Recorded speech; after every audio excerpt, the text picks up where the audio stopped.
Mohammad जफ़ीर। Sindh बलदियाती तरमीमी bill के खिलाफ एहतजाज और धरने जारी। अपोजिशन जमातें सरापा एहतजाज हैं।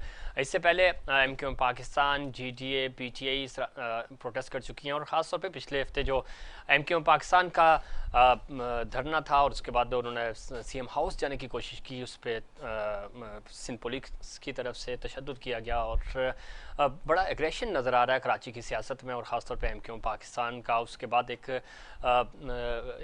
नए जज्बे के साथ प्रोटेस्ट कर रही है। अब पाक सरजमीन पार्टी जो है वो सरापा एहतजाज है और इससे पहले जमात इस्लामी ने धरना ख़त्म किया और उनके साथ पाकिस्तान पीपल्स पार्टी ने कुछ उनका माहिदा हुआ और उस माहिदे के तहत उन्होंने एहतजाज जो है वो कॉल ऑफ किया। PSP अगेन धरने पे है और इस शहर का मुकदमा लड़ने की कोशिश कर रही है, लेकिन अब तक कराची के जो स्टेक होल्डर्स हैं वो हमें सही मानों में या तो वो अपना एजेंडा सेट नहीं कर सके या सिंध हुकूमत की सियासत को नहीं समझ सके।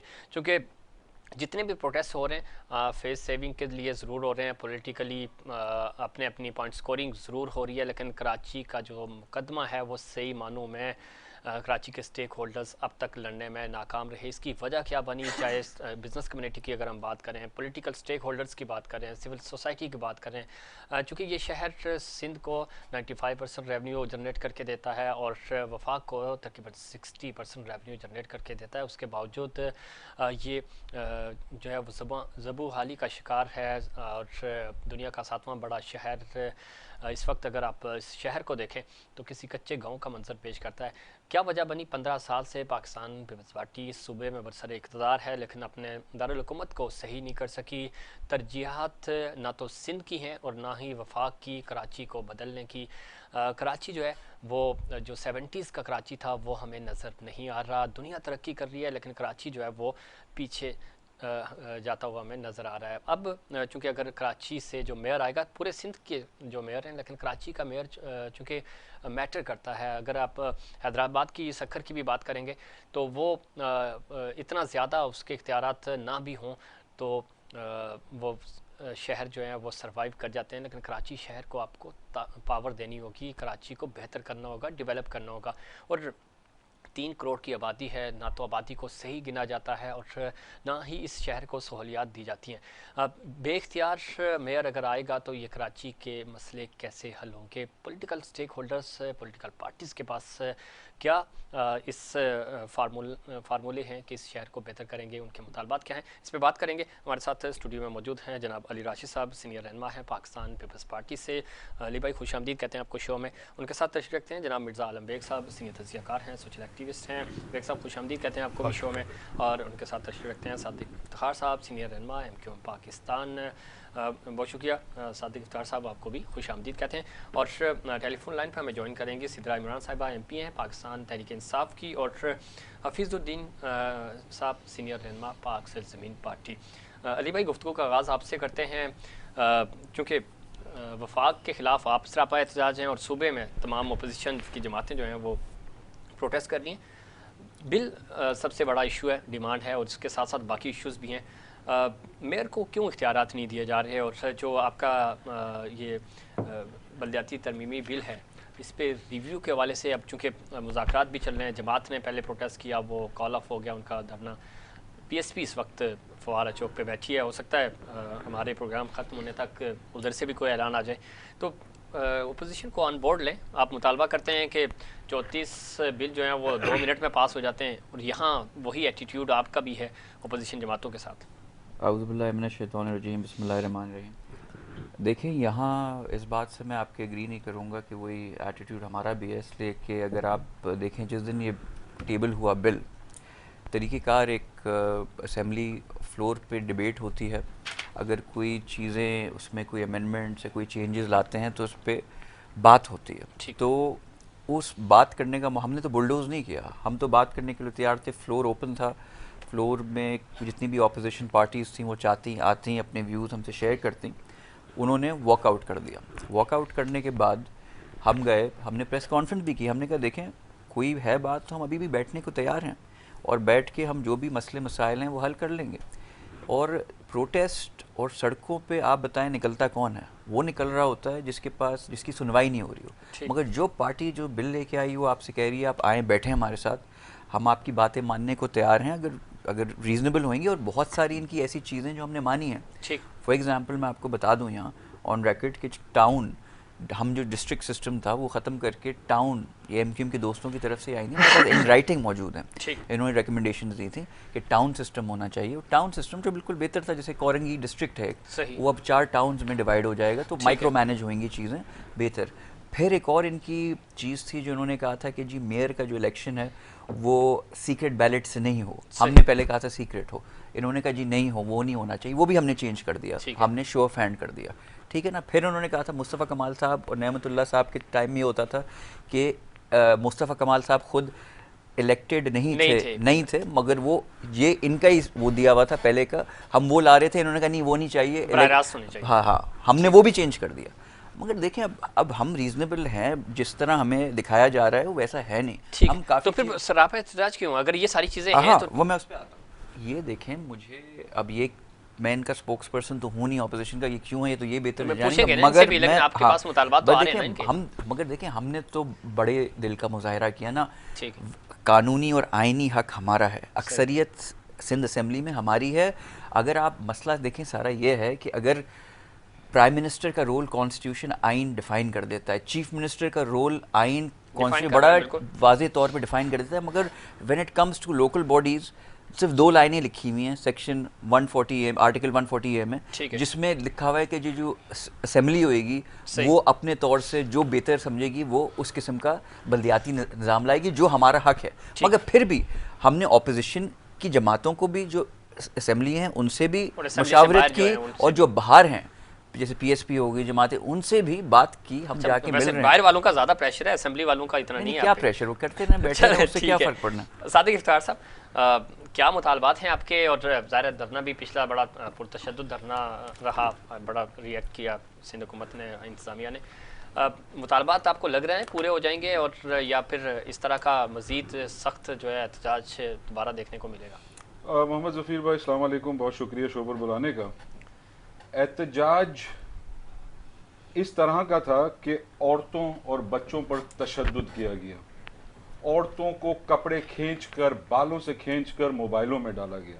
हम सरापा एहतजाज हैं जिस तरीके से एक पुरअमन मुजाहिरे पर जिस तरह ये बदमाशों का टोला पुलिस वाला जिस तरह टूटा पड़ा औरतों पर, बच्चों पर, ये सब ने देखा टीवी पर। और मैं उम्मीद रखता हूं कि अली राशिद साहब हैं, हफीजुद्दीन साहब हैं, मिर्ज़ा आलम बेग साथ बैठे हुए हैं, और सिद्रा इमरान जो कि हमारी एमपी हैं, ये सब इस तशद्दुद के, मतलब मैं क्योंकि मजम्मत करते हैं, सबने मजम्मत नहीं, मैं तो कह रहा हूं पब्लिक अपॉलॉजी होनी चाहिए। अब एक तरफ इनका एक वजीर वो कहता है कि जो शहीद हुआ वो वहां शहीद नहीं हुआ, दूसरी तरफ एक और वजीर और चीफ मिनिस्टर आला, काबिज आला, वो जाकर उसी एमपीए के घर पर जाकर उनसे माफिया मांगते हैं और उनकी फैमिली को कहते हैं हम आपको 25 लाख देंगे, ये देंगे, वो देंगे, हम इन्वेस्टिगेशन करेंगे। फिर हमारे एमपीएस के पास जाते हैं, भाई ये इस तरह की सियासत ना करें, इतनी बर्बरियत ना करें। देखें, इन काबिजों को ये समझना पड़ेगा कि ये बर्बरियत का रिजल्ट क्या होगा। लोग आएंगे, सरापा एहतजाज होंगे और फिर ऐसे ही जवाब मिलेगा। और मैं वापस इस टीवी पर कह रहा हूं कि इस तरह का जुल्म करेंगे और वापस करेंगे, हम वापस एहतजाज करेंगे, इससे भरपूर एहतजाज करेंगे। ये जुल्म नहीं होना चाहिए, नहीं होना चाहिए, नहीं होना चाहिए। बिल्कुल ठीक। अब जहां तक आप ये कहते हैं एमक्यूएम पर शैले बरसाओ, जमात को जाकर बिरयानियां खिलाओ, आपका एक मिनिस्टर, मैं वापस कह रहा हूं, वो कहता है कि क्या मुस्तफा कमाल से बात करें, उसके पास तो एक क्या यूसी की सीट नहीं है, काउंसलर नहीं है। और आज जाकर वो ऐलान कर रहे हैं नासिर हुसैन शाह साहब कि भाई ये तो एमक्यूएम, पीटीआई, जीडीए से बड़ा धरना है। सही, वाह, मतलब ये बड़ा भी और मुनज़्ज़म भी है, और वहां आपसे ही बात हो रही थी फुटेज की, 300 रुपए देकर एमक्यूएम के हमदर्द बेचारे इस मुल्क का जो बेड़ा गर्क हुआ है वहां। अच्छा, चलो रोजगार तो लगा हुआ है किसी का, 300 चले रोजगार तो लगा हुआ है, लेकिन ये लॉलीपॉप की सियासत कितना अर्सा चलेगी। ठीक है। अब सुना था मुस्तफा कमाल साहब ने कहा था हम पब्लिक में नेगोशिएट करेंगे। सही, कुछ घंटे, 1 घंटे पहले मेरे ख्याल में खबर आई है साबका डिप्टी मेयर अच्छा और मुस्तफा कमाल साहब नासिर हुसैन शाह के घर पर बैठकर नेगोशिएट कर रहे हैं। ओ भाई वो किस तरह नेगोशिएट कर रहे हैं, उसकी तो एक सीट नहीं है, जमात की एक सीट है, तो 99 से 100 का हदफ पूरा करने के लिए वो पीपीपी के साथ है, आपने उनको लॉलीपॉप पकड़ा दिया। सही भाई ये लोग अब जाग चुके हैं, इस तरह सियासत नहीं होगी, ना इस तरह सियासत करनी चाहिए। ठीक हो गया। बेग साहब गुफ्तगू आप सुन रहे हैं, क्या लगता है पॉलिटिकल पार्टीज जो हैं वो यानी जमात को जो गेन करना था वो करके निकल गए, पीएसपी वाले बैठ के, एमक्यूएम ने भी प्रोटेस्ट किया, हल नहीं नज़र आ रहा, अवाम अभी भी देख रहे हैं कि भाई हम क्या करें, कन्फ्यूजन है कराची के शहरियों में, कराची के वोटर्स में अभी भी। हाँ बहुत शुक्रिया ज़फ़ीर। सबसे पहले तो जब आप आवाम की बात कर रहे हैं, पहले हमें ये फैसला करना चाहिए आवाम है कहाँ पर। आप जब एक आम कुर्बानी का जानवर लेने जाते हैं ना, तो उसके अंदर पहले 10 चीज़ें देखते हैं, लेकिन जब वही जानवर कोई कसाई लेने जाता है तो कुछ देखे बिना उसका सिर्फ गोश्त दिखता है और लाके उसको ज़िबा कर देता है, क्योंकि उसको उससे प्रॉफिट मिल रहा है। सियासी जमातों ने इस कौम को, इस आवाम को बिल्कुल गाय की तरह रख दिया है, उस जानवर की तरह रख दिया है। मेरे दोस्त अली राशिद साहब ने भी फरमाया कि हमने डिबेट का मौका दिया, डिबेट ऑन द फ्लोर, तो सबसे पहले मौक़ात ढूंढे ना जिसकी वजह से फ्लोर पे ये बात नहीं हुई। और वो जमातें जो आप जिसको धरना कह रहे हो, वो धरना नहीं है मेरे भाई, वो धरना है, वो किसी मकासद के किसी के कहने पे आके मत धरे गए। और इस वक्त आप देखें एक ही शहर के अंदर दोहरा म्यार हो रहा है। सही, एक जमात को आप स्पेस दे रहे हैं, ठीक, दूसरे अवामी नुमाइंदों को आप घर पे ला के लाठियां मार रहे हैं, सही, ठीक है। इसका मकसद क्या है कि या तो ये फिर कहीं और से फैसले हो रहे हैं, सही, और या फिर वाकई धरना नहीं है, जो मैं कह रहा हूँ धरना है कि लाके मकासद पे धर के उससे वो पॉइंट स्कोरिंग वाली बात के साथ साथ अपने मकासद के लिए बेनिफिट हासिल करना है। ठीक, तो आपको क्या लगता है बेनिफिट्स ज़रा इंडिविजुअली आ रहे हैं ना, पार्टी टू पार्टी आ रहे हैं, इन्हीं लोगों ने जाना है अवाम के सामने, अगर यही हालात रहे तो वोट कैसे पड़ेंगे? देखिए अवाम के सामने, अवाम, मैं दोबारा सवाल कर रहा हूँ, अवाम है कहाँ? जिस स्टेक होल्डर्स की आप बात कर रहे हैं, अगर हम कराची के स्टेक होल्डर्स की बात करते हैं तो यार सबसे बड़ी स्टेक होल्डर्स उर्दू बोलने वाले हैं।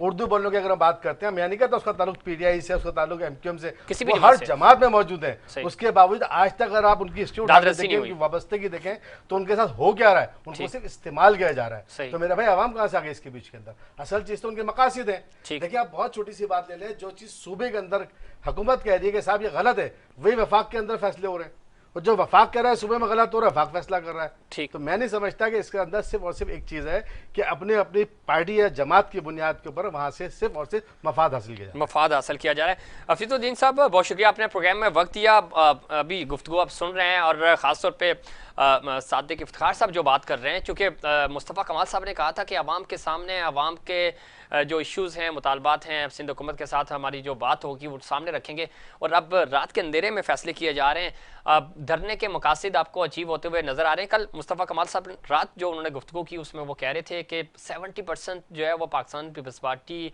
राज़ी है, और उन्होंने हमारी बातें सुन ली हैं, 30% पे हमारी बात हो रही है।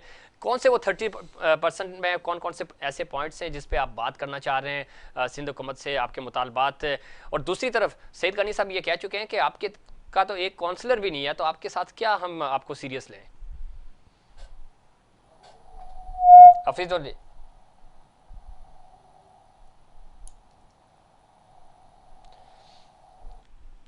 जी, हफीज साहब आप सुन सकते हैं मुझे? काउंसलर वाली बात अच्छी नहीं लगी मुझे। हाँ, सिद्रा इमरान सुन सकती हैं आप मुझे? जी ज़फ़ीर, मुझे आपकी आवाज़ आ रही है लेकिन बहुत हल्की आ रही है। अच्छा सिद्रा इमरान साहब, मेरा सवाल आपसे ये है कि 2 दिन पहले असद उमर साहब आए, गवर्नर साहब भी, और एक अच्छा इनिशिएटिव था, और ज़ाहिर सदर में ये मार्केट जल गई थी, और उसके बाद वापस कम अज़ कम कराची के ताजरों को वो चाबियाँ मिल गई कि वो काम शुरू कर सकें। ये तो बड़ा अच्छा इनिशिएटिव है, लेकिन वो इंडिविजुअल ज़ाहिर आफ्ताब सिद्दीकी साहब का ये इनिशिएटिव था।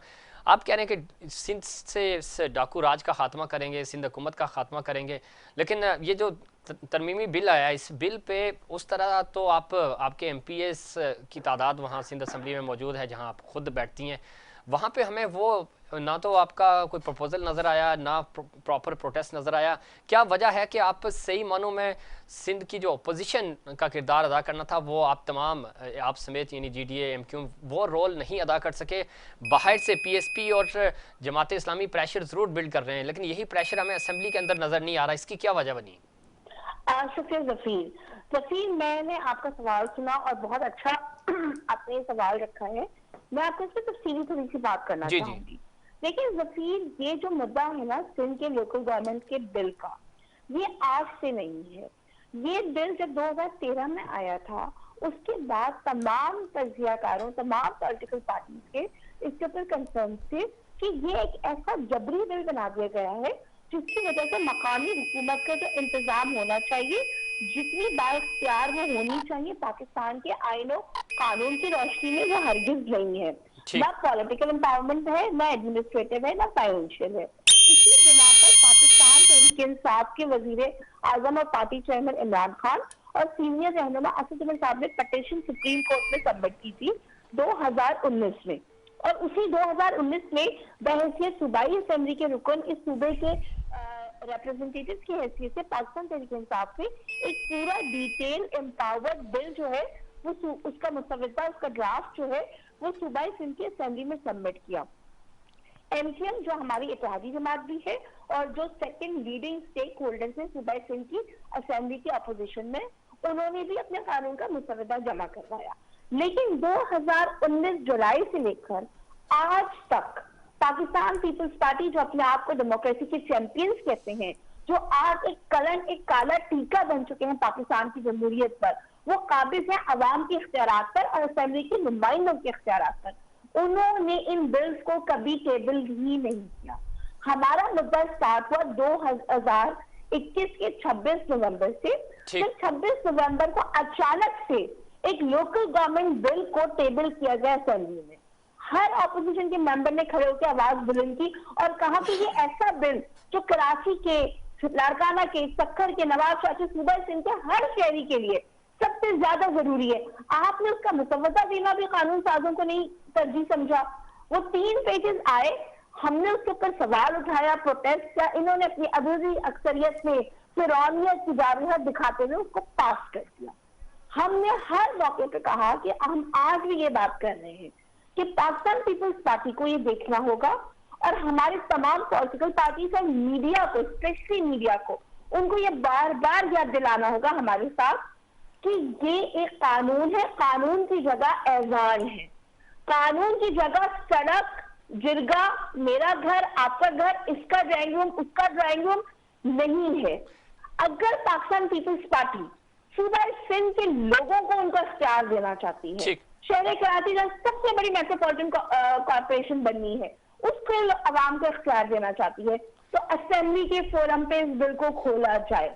ठीक है, बिल्कुल ठीक कह रही है। मुझे ब्रेक का कहा जा रहा है, ब्रेक के बाद हम मजीद जी मजीद इस पे बात करेंगे कि किस तरह सिंध असेंबली के अंदर कानून साजी होनी चाहिए थी। और जो राशिद साहब भी बात कर रहे थे, टेबल ज़रूर हुआ लेकिन डिस्कशन उस पर नहीं हो सकी। और अपोजिशन जमातों के जो असेंबली के अंदर मौजूद हैं, जिस तरह सिद्रा भी बात कर रही थी, और जो MQM भी, उसका भी ये मुतालबा है कि हमसे डिस्कस कुछ और किया गया, प्रपोज़ल कुछ और था। जब वो बिल बन कर आया उसमें वो चीज़ें नहीं थी जो इन्होंने हमसे डिस्कस की थी या हमसे जो प्रपोज़ल मांगा था। क्या वजह बनी और क्यों अपोजिशन को अंधेरे में रखा गया? और यही एटीट्यूड कौमी असेंबली में पाकिस्तान तहरीक इंसाफ का भी है। वो भी अपोजिशन को ऑन बोर्ड नहीं लेते, और जिन इश्यूज़ पे अपोजिशन को ऑन बोर्ड लेने की कोशिश करते हैं वहाँ अपोजिशन भी अपना जो रवैया है वो उस तरह का नहीं रखते कि इस्लाहात हो सकें, कोई रिफॉर्म्स आएँ, मुल्क तरक्की करे।